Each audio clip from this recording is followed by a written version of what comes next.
Di sebuah desa terpencil bernama Surokerti, setiap malam Jumat menjelang tengah malam,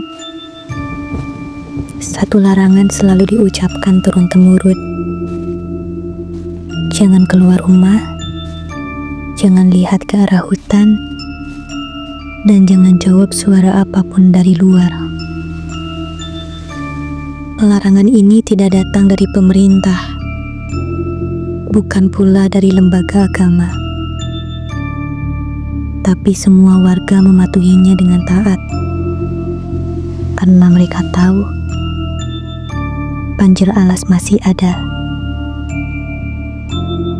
Banjir alas adalah desa gaib yang hanya muncul di malam Jumat,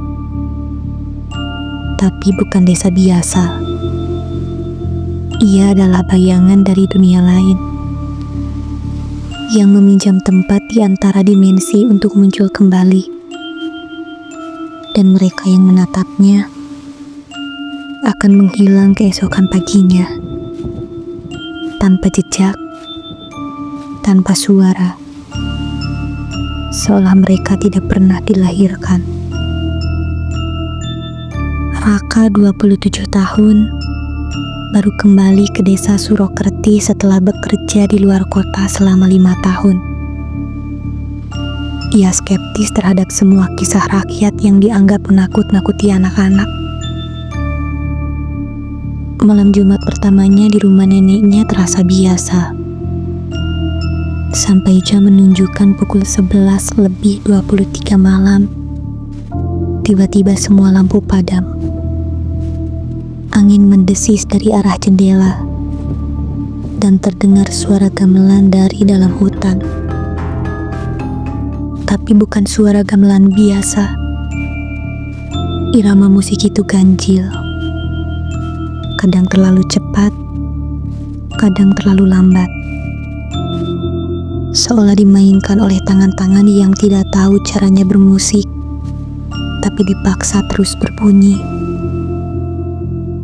Raka penasaran.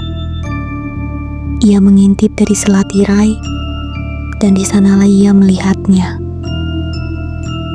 Desa penuh cahaya obor. Rumah-rumah kayu lawas yang tidak pernah dibangun di masa kini.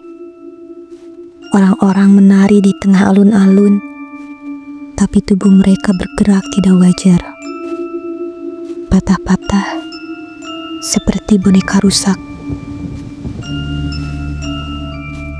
Keesokan harinya, warga geger. Seorang pemuda bernama Rino, tetangga Raka, tidak ada di rumah. Ibunya ditemukan mengigau di depan rumah, matanya membelalak kosong. Dia menjawab suara yang memanggil dari luar. Suara bapaknya. Padahal bapaknya sudah meninggal 2 tahun. Warga tahu, itu artinya Rino sudah diambil oleh banjir alas. Dan memang, tubuh Rino tidak pernah ditemukan. Bahkan foto-fotonya menghilang. Di dalam album keluarganya, ruang kosong menggantikan potret Rino. Bahkan, nama Rino mulai terlupa. Hanya sedikit orang yang masih mengingat bahwa ia pernah ada. Raka penasaran dan mencari jawaban. Ia menemui Pak Mbah, penjaga langgar tua di ujung desa. Pak Mbah memperlihatkan sebuah kitab terlarang yang dibungkus kain mori. Di dalamnya tertulis sejarah hitam banjir alas.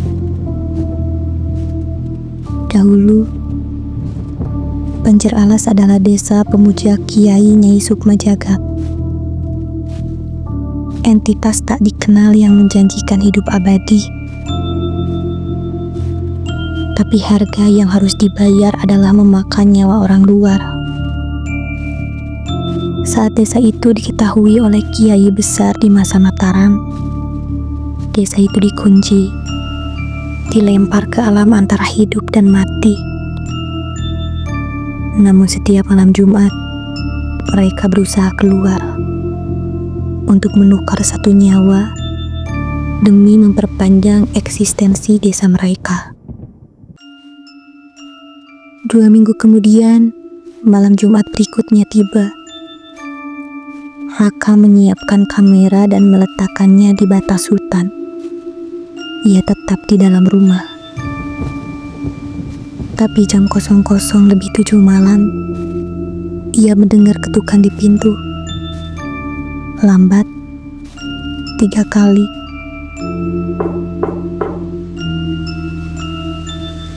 Diikuti suara lirih dari luar.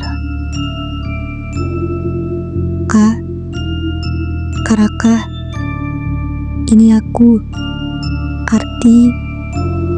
Buka dong. Ardi, teman masa kecil Raka, sudah meninggal 5 tahun lalu karena tenggelam di sungai.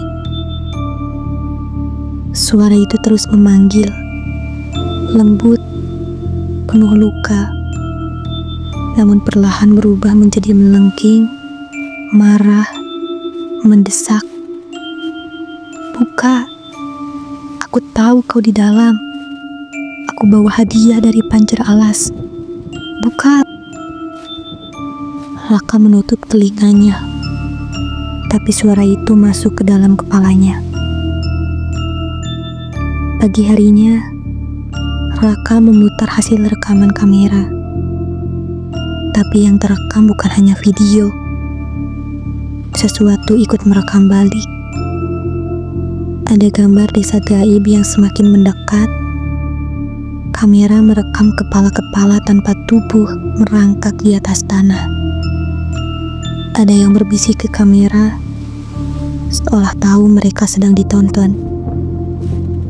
Dan di akhir video, muncul satu frame terakhir yang tak bisa dijelaskan. Rekaman dalam rumah Raka.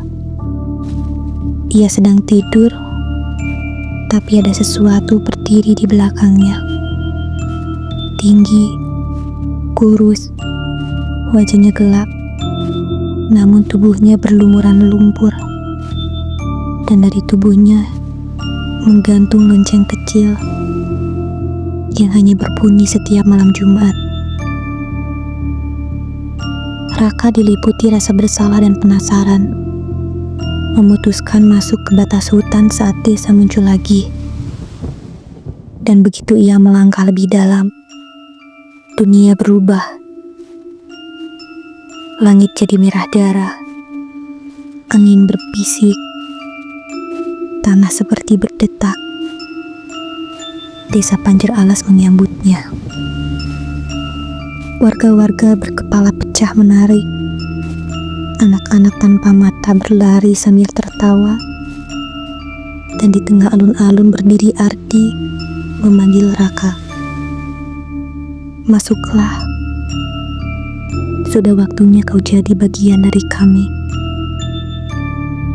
Raka mencoba melawan. Tapi semakin dalam ia berjalan. Tubuhnya mulai memucat. Nafasnya berat. Jari-jarinya dingin. Jantungnya seperti berhenti. Dan tiba-tiba gelap. Beberapa hari kemudian, Raka ditemukan tergeletak di pinggir jalan desa. Masih hidup, tapi tak bisa bicara. Matanya kosong. Tangannya terus menggambar denah desa Panjer Alas. Berulang-ulang, tanpa henti. Yang lebih menyeramkan, sejak itu suara gamelan terdengar lebih keras dari biasanya. Tidak hanya malam Jumat, tapi juga malam-malam biasa. Dan kini, di beberapa rumah warga, ada ketukan 3 kali setiap malam. Jika suatu malam Jumat kamu mendengar suara gamelan atau ketukan pintu,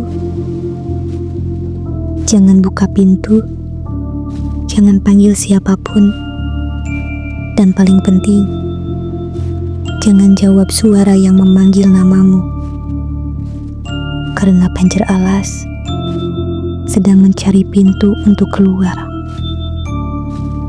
Dan bisa jadi rumahmu adalah pintu berikutnya. Terima kasih telah mendengarkan. Sampai jumpa di video berikutnya, hanya di Senandung Gelap.